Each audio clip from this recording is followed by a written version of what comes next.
Ventilator నుంచి మనం shift చేస్తే ఇమీడియట్గా ఆమె డెత్ అయిపోతుంది. ఎందుకంటే బ్రెయిన్ అంతా ఆక్సిజన్ సపోర్ట్ మీద ఉంది కదా, వెంటిలేటర్ సపోర్ట్ మీద.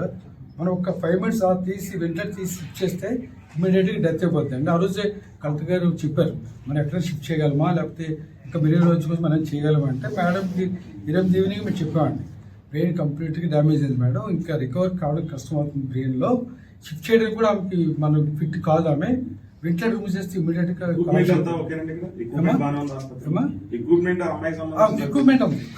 డ్రగ్స్ కానీ ట్రీట్మెంట్ కానీ అంతా బాగుంది.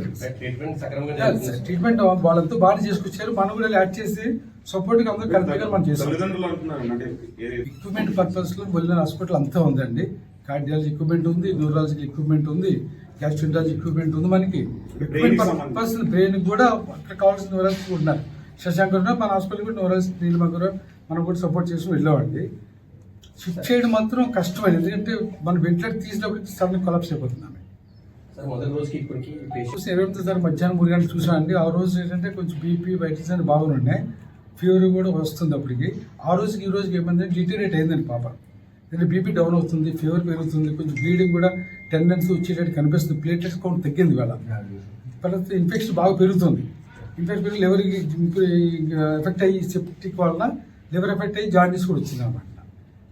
బ్రెయిన్ యాక్టివిటీ తగ్గింది వాళ్ళు. నిన్న మొన్న అయితే మనం స్టిమ్యులేట్ చేస్తే కొంచెం అలా ఉండేది, ఇప్పుడు ఆ రెస్పాన్స్ కూడా తగ్గిందండి వాళ్ళ. ఎందుకంటే కార్డియో ఫంక్షన్ బీపీ 135 ఉందండి, పల్స్ రేట్ 86 ఉంది, లంగ్స్ క్లియర్గా ఉన్నాయి, ఆ ఊపిరి రెస్పిరేషన్ తీసుకుంటుంది. తర్వాత యూరిన్ అవుట్పుట్ పర్ డే మనకి యాక్చువల్ 2 లీటర్స్ 3 లీటర్స్ వరకు పర్ డే మామూలుగా అయితే, ఇది 1500 to 2000 వరకు వస్తుందండి ఆ రోజు కూడా. So kidney function working very well.